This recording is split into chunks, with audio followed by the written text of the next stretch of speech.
જ્યારે મોદી સાહેબ અહીંયા મુખ્યમંત્રી હતા અને શાળાની અંદર દીકરા દીકરીઓને ભણવા માટેનું એમણે અભિયાન લીધું.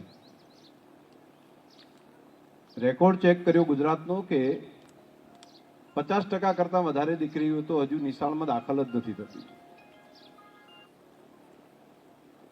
અને 1 થી 7 ધોરણ પૂરું કરે એ આંકડો તો બહુ ઓછો હતો. એટલે એનું સ્થાયીકરણ જે થવું હોય ને એની વચ્ચે જ ડ્રોપ આઉટ થઈ જતા. તો એમણે એનો રસ્તો શું હોય?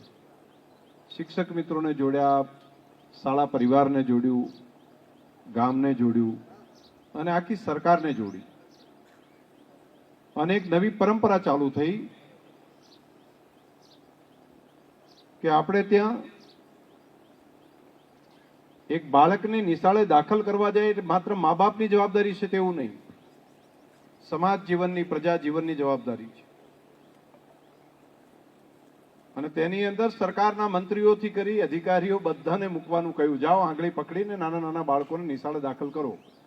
અને એક પણ ગુજરાતનો દીકરો કે દીકરી એવો ના રહેવો જોઈએ કે જે ભણવાથી અલગ રહે, નિશાળથી અલગ રહે. એને બધાને ભણાવો, શિક્ષણ જ ભાવ સુધારશે.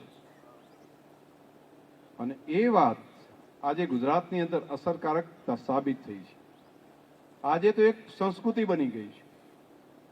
મોદી સાહેબે ચાલુ કરેલી શિક્ષણની એ વાત, શાળા પ્રવેશ ઉત્સવની એ કામ આજે એક સંસ્કૃતિ તરીકે શાળા પ્રવેશ ઉત્સવની અંદર બધા પહોંચે છે. આમ તો થોડા દિવસ વહેલા થવાનું હતું પણ સરપંચની ચૂંટણીઓ હતી એટલે એ કાર્યક્રમ આ ચૂંટણી પછી રાખવામાં આવ્યો.